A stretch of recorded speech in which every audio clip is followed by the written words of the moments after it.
You know that sound concrete makes right before it cracks? That low grinding noise, like the earth shifting underneath your boots? I heard it the moment Isabella Martinez Morrison walked into our town hall meeting wearing that Silicon Valley smile and a business suit that probably cost more than most folks here make in a month. I'm Marcus Sullivan, 47 years old, and I'd been managing infrastructure projects in Texas for 16 years. Started right after my Marine discharge, worked my way up from site supervisor to senior infrastructure director at Lone Star Energy Solutions. My hard hat's got more scratches than a desert highway, but every one of those marks represents a project completed on time and under budget. The meeting was supposed to be routine. Community presentation about our $4.8 billion renewable energy grid project, biggest infrastructure development in South Texas history. Wind farms, solar arrays, transmission lines stretching from Corpus Christi to San Antonio. My project. My baby, Isabella, stood at the front of that packed high school auditorium like she owned the place. 25 years old, Stanford MBA, and the brand new VP of Strategic Development. Also happened to be CEO Luke Morrison's stepdaughter, though nobody was supposed to mention that part out loud. I was sitting in the back with my usual crew. Troy Mitchell, our head of security, former MP who'd served 2 tours with me in Fallujah. Jordan Washington, my project assistant, sharp as a tack and loyal as they come. Good people, the kind you want in your foxhole when things get complicated. Isabella clicked her remote, and the first slide appeared. Legacy infrastructure challenges. My stomach dropped like a faulty elevator. Ladies and gentlemen, she announced, voice echoing off gymnasium walls, we're entering a new era of infrastructure development, AI-driven site analysis, automated environmental compliance, drone-based surveying technology that eliminates human error. Human error. I adjusted my safety glasses, that old habit kicking in when stress levels started spiking. 16 years of successful projects, and this kid was calling it human error. She clicked again. Traditional methods, frankly, are not just outdated, they're dangerous. Manual surveying techniques, paper-based environmental assessments, analog measurement systems. These approaches put worker safety at risk and expose our company to massive liability. The room was getting quieter. Folks started looking around, sensing something was off. Maria Santos, who ran the local diner, caught my eye with a worried expression. Her husband Carlos worked construction for us, had 3 kids and a mortgage. Which brings me to personnel restructuring, Isabella continued. Effective immediately, we're implementing modern management protocols. She looked straight at me. That moment, I knew what was coming.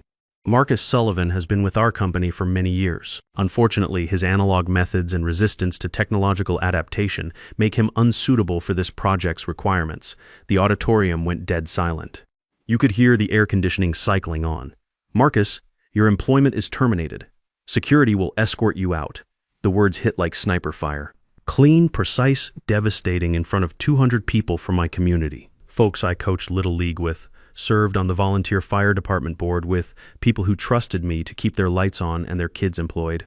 Troy started to stand up, face red as a stop sign. I put my hand on his shoulder. Easy, brother. Isabella was still talking, something about bringing in consultation teams from California, but I wasn't listening anymore. I was calculating load-bearing capacity the way engineers do when structures start failing. How much weight could this situation handle before everything collapsed? I stood up slowly, picked up my project folder, and walked down that center aisle. Every step echoed like a hammer on steel. When I reached the front, Isabella actually smiled at me, thought she'd just won something. Good luck with those EPA watershed assessments, I said quietly. Hope your consultants know about the Edwards Aquifer Protection Zones. Her smile flickered. She had no idea what I was talking about. I walked out of that auditorium with 16 years of institutional knowledge tucked under my arm. Knowledge that wasn't stored on any company server or in any digital database. Knowledge about soil composition, water table depths, seasonal flooding patterns, and exactly which pieces of land were sacred to the local Tonkawa tribe. Most importantly, knowledge about why certain environmental surveys had to be done by hand, in person, by someone who understood the difference between what looked good on a computer screen and what actually worked in South Texas dirt. My truck was parked under the same oak tree, where I'd waited for Emma after every high school football game. Emma, my 17-year-old daughter who was counting on me to help pay for her engineering program at UT Austin. The same daughter who just watched her father get publicly humiliated by someone young enough to be her sister. I sat there for a while, engine running, AC blasting, thinking about foundation stability. When concrete starts cracking, you don't rush to fix it. You assess the damage first, figure out what caused the failure, then you plan your repair strategy. My phone buzzed. Text from Colonel Thomas Rodriguez. Tank, as everybody called him, former Army Corps of Engineers, now ran the biggest military contracting firm in Texas. We'd served together in Iraq, back when Isabella was probably learning long division. Heard what happened. Coffee tomorrow, 0700. Got a proposition. I drove home to find Emma sitting at the kitchen table with her calculus homework spread out like battle plans. She looked up when I walked in, those green eyes so much like her mother's that it still caught me off guard sometimes. Dad, how did the meeting go? I set my project folder on the counter, took off my glasses and cleaned them slowly. It went different than expected. She wasn't buying the deflection. Maria Santos called Mom's sister. Said Isabella fired you in front of everybody. Emma had inherited more than Sarah's eyes. She had her mother's ability to cut straight through nonsense and get to the truth. No point trying to sugarcoat this one. That's right, I'm unemployed as of today. I expected tears, panic, maybe anger about college tuition. Instead, Emma closed her textbook and looked at me with the same steady gaze I'd seen Sarah use when we were facing down deployment separations or difficult decisions. So what are we going to do about it? We. Not you. We. First thing, I'm having coffee with Tank Rodriguez in the morning. See what he's got in mind, the contractor guy. Mom always said he was smart. Your mother had good judgment about people. Emma nodded, already working the problem in her head. Dad, that Isabella girl doesn't know anything about actual construction. Does she? I looked at my daughter, really looked at her. 17 years old, already thinking like an engineer, already understanding that knowledge and competence weren't the same thing as credentials and attitude. No, Emma. She doesn't. Then she's going to mess up the project, probably. And when she does, someone else is going to have to fix it. I felt something shift in my chest, like tumblers falling into place in a lock. That's a distinct possibility. Emma smiled, and for a second I saw Sarah again, saw the woman who'd married a marine engineer because she believed in building things that lasted. Good. I've got calculus to finish, and you've got planning to do. Next morning, Tank was waiting at Rosa's Cafe, same booth we'd used for business meetings since 2009. He looked like what Central Casting would order if they needed someone to play tough Texas colonel. Silver crew cut, weathered face, hands that had built bridges under enemy fire. Kid screwed up, Tank said, stirring his coffee with a spoon that had seen better decades. Firing you like that in public shows poor judgment. I nodded. Shows she doesn't understand the project. Exactly what I was thinking. Tank leaned forward. Marcus, you know I've been eyeing that renewable energy sector. Got the capital, got the connections, just need the expertise. He slid a business card across the table. Rodriguez Engineering Solutions. Partnership offer 60-40 split. Your favor. You bring the technical know-how. I bring the financing and the political muscle. I picked up the card, felt its weight. Good card stock. Professional printing. Real deal. What's the play, Tank? Same project. We bid against them. His grin was pure predator. Use your local knowledge. My federal connections. Show these California consultants what Texas engineering looks like. They've got a head start. Contracts already awarded. Contracts can be challenged, especially when environmental assessments turn out to be faulty. Tank's eyes got that look I remembered from mission briefings. You still got those watershed studies? I did. Personal copies of every environmental survey I'd conducted over the past 2 years. Legally mine, since I'd done the field work on my own time, using my own equipment. Digital copies were company property. Handwritten field notes, soil samples, and photographic documentation belonged to the guy who'd collected them. Isabella's people are going to rely on satellite imagery and computer modeling, I said, thinking out loud. Problem is, you can't see underground aquifer channels from space. And you can, I know where every water table sits between here and San Antonio. Know which land floods every spring, which soil can't support heavy equipment, and exactly where the protected wetlands start. I adjusted my glasses again. More importantly, I know which tribal lands have federal protection status that's not in any public database. Tank's grin got wider. How long before they figure that out? 3 months, maybe 4 if they're really lucky. And how long to get our bid submitted? 2 weeks, outstanding. Tank raised his coffee mug like he was proposing a toast to proper engineering. I spent the next 10 days working 16-hour shifts in my garage, converting 16 years of field experience into a comprehensive project proposal. Emma would bring me sandwiches and coffee, working on her calculus homework at my drafting table while I calculated load distributions and environmental impact projections. The work felt different this time. Not just technical specifications and regulatory compliance, but something bigger. A chance to prove that experience mattered, that local knowledge couldn't be replaced by algorithms and attitude. "Dad," Emma said one evening, looking up from her textbook, "you really think you can beat them?" I looked at my daughter. Smart as her mother had been, with the same engineering mind and stubborn streak that had made Sarah such a good partner. Emma deserved her shot at college. Deserved better than watching her father get pushed around by entitled kids with fancy degrees and no practical experience. "Emma, there's something you need to understand about foundations," I said. "Doesn't matter how pretty the building looks on top if the ground underneath isn't solid." And their ground isn't solid. Their ground's about as stable as a house of cards in a tornado. 2 weeks later, Tank and I submitted our competing bid for the Renewable Energy Grid project. Same day, he filed a formal challenge to the original contract award, citing incomplete environmental assessments and failure to comply with federal tribal land consultation requirements. The challenge worked. Project got suspended pending environmental review. Isabella's team scrambled. Brought in consultants from San Francisco, Seattle, Austin. Engineers with impressive resumes and zero local knowledge. They spent $300,000 on aerial surveys, ground-penetrating radar, and soil analysis equipment. Problem was, they were looking in the wrong places. I'd strategically omitted certain details from my original company reports. Nothing illegal, just incomplete. Didn't mention the seasonal creek that only flows during spring floods. Didn't note the underground limestone caverns that make certain areas unsuitable for heavy foundation work. Didn't include information about the Tonkawa burial grounds that require federal consultation before any ground disturbance. Their consultants found most of it eventually, but by then they'd already committed to infrastructure placement based on faulty assumptions. Redesigning meant starting over. Starting over meant blowing past their deadline and budget.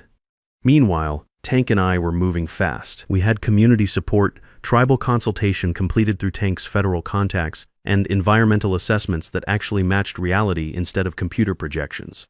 Jordan Washington kept me updated on the chaos at Lone Star Energy. Poor kid was stuck in the middle, watching Isabella's project management skills crumble under pressure. She's working 18-hour days, Jordan told me over coffee at Rose's. Yelling at consultants, blaming everyone else for problems she created. The environmental team from California quit last week, said she was impossible to work with. How's the timeline looking? 4 months behind and counting. Luke Morrison's getting calls from investors asking hard questions. I felt something I hadn't experienced since Fallujah. That cold satisfaction you get when a careful plan starts working exactly the way you designed it. The breaking point came during a county commissioners' meeting in November. Isabella stood up to explain why her project was running 6 months behind schedule and $400 million over budget. She looked tired, stressed. That Silicon Valley confidence had evaporated like morning dew. Unforeseen environmental complications, she said, voice cracking slightly. Legacy survey data was incomplete. Commissioner Martinez, whose family had ranched this land for 5 generations, raised his hand. "Ma'am, respectfully, Marcus Sullivan's been telling us about those limestone caves for 15 years. Everybody local knows about the spring flooding issue." Isabella's face went red. She looked around the room, searching for support that wasn't there. These were practical people who respected results over presentations, experience over credentials. The previous infrastructure director failed to document critical environmental factors, she said, desperation creeping in. "Previous infrastructure director is sitting right there," Commissioner Martinez replied, pointing at me. "Maybe you should ask him." All eyes turned my way. I stood up slowly, adjusted my glasses one more time. "Happy to help," I said. "But I'm working for Rodriguez Engineering Solutions now. We've got a competing proposal that addresses all those environmental issues." The room erupted, not angry shouting, just excited conversation. People who'd been worried about their jobs, their community's future, suddenly seeing a path forward. Isabella tried to regain control. "Our company has significant resources invested in this project. We can resolve these setbacks." With respect, ma'am, said Commissioner Martinez, your company had 16 years of Marcus Sullivan's expertise and threw it away in front of half the town. Why should we trust you to fix problems you created? Tank stood up then, all 6 feet 4 inches of him, looking like the career military officer he'd been. Commissioners, Rodriguez Engineering Solutions is prepared to complete this project on the original timeline and budget using local expertise and federal environmental compliance protocols. What about the workers? Maria Santos called out. Carlos and the other guys who got laid off when the project stalled. First priority, I said. Local hiring for local projects. The vote was unanimous. Rodriguez Engineering Solutions got the contract. Isabella sat in the back row afterward, staring at her phone, probably calling her stepfather to explain how she'd lost a $4.8 billion project to the guy she'd fired 6 months earlier. I walked over to her before leaving. She looked up, and for the first time since that town hall meeting, I saw something other than arrogance in her eyes. Marcus, she said quietly, I want to apologize. I was wrong. I looked at her for a long moment. Isabella, you weren't wrong about needing innovation. You were wrong about throwing away experience, she nodded. Any chance you'd consider hiring me? I could learn from someone who actually knows how to build things. I adjusted my glasses, thinking about load-bearing capacity, about second chances and structural integrity, about the difference between looking good on paper and actually holding weight. We'll see, I said, but if you come work for us, you start at the bottom. Hard hat, steel-toed boots, learning how dirt actually behaves instead of how computers think it should behave. Yes, sir. 6 months later, Rodriguez Engineering Solutions was awarded the Renewable Energy Grid contract, $4.8 billion project managed by local expertise with federal backing. Isabella's company lost the bid, lost credibility, and lost their main investor when the failed project hit the news. The real satisfaction came from watching our crew break ground on the first wind farm site.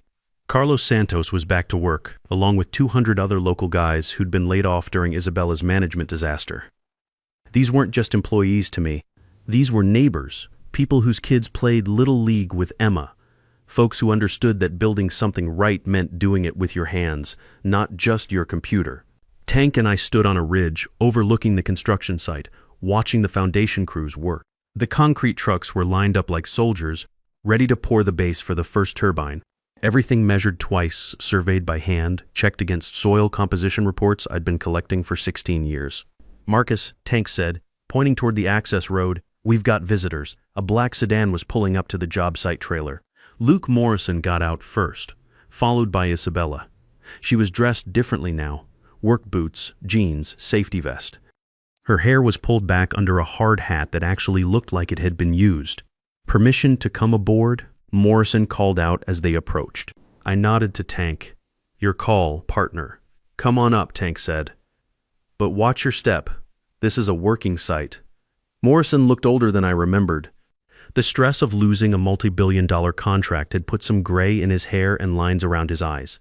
Marcus, Tank, I want to apologize for everything. The way Isabella handled your termination was unprofessional and wrong. Apology accepted, I said, but that's between us. The real question is what you want now. Isabella stepped forward. I've been working construction for the past 4 months.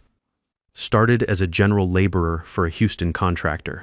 12-hour days, learning how things actually get built. She showed me her hands, calloused, scarred from tool work, nails broken short. These weren't the manicured hands of a Stanford MBA anymore. I understand if you don't trust me, Isabella continued, but I want to learn, really learn.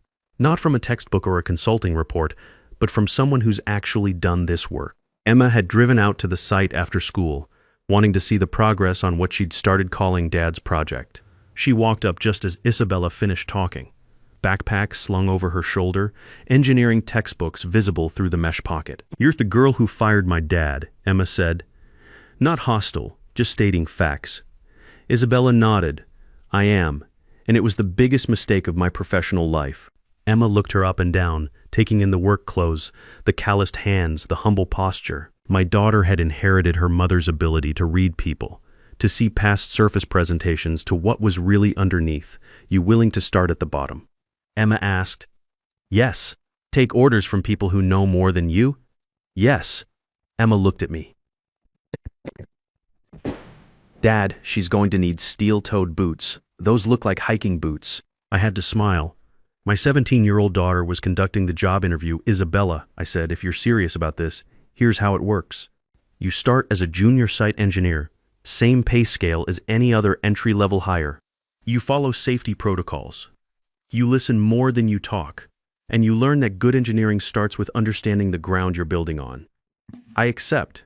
Tank cleared his throat. One condition. You explain to your stepfather exactly why his company lost this contract. Not market conditions, not unforeseen complications. You tell him it was management failure. Isabella looked at Morrison, who nodded grimly, already done. Board meeting last week, full accountability. Good, Tank said. Because if we're going to work together, we need honesty. Real honesty, not corporate spin. Emma pulled out her phone and showed Isabella a photo. This is my acceptance letter to UT Austin Engineering Program. Full scholarship, thanks to the Rodriguez Foundation. Isabella studied the photo. That's really impressive. What kind of engineering infrastructure? Like my dad? Someone's got to build the next generation of power grids, bridges, water systems. Might as well be someone who understands how things actually work. I watched Isabella process this. The girl she'd humiliated publicly now had a daughter heading to college on a scholarship funded by the very project Isabella had lost. The circle was complete. Congratulations, Isabella said to Emma. Your dad should be proud. He is, Emma replied. And now he's got a chance to train the next generation of engineers. People who understand that technology is just a tool. The real work still gets done by people who know how dirt behaves and why concrete cracks. The sun was setting over the construction site, painting the sky orange and red. The foundation for the first turbine was cured and solid. Tomorrow we'd start raising the tower, piece by piece, built on ground we understood, by people who'd earned their knowledge through experience. Isabella spent her first day mixing concrete and learning how to read soil density reports. Emma started her freshman year with a clear understanding that success comes from competence, not connections. Tank and I built the largest renewable energy grid in Texas history, on time and under budget. Sometimes the best foundation repair starts with admitting the original structure was built wrong. And sometimes, if you're lucky, you get to build something better with the pieces that are left. Foundation solid now should hold for generations. In business, your knowledge walks out the door with you, but only if you're smart enough to take it and wise enough to use it right. They'll call you outdated right up until the moment they realize you were the foundation holding everything together.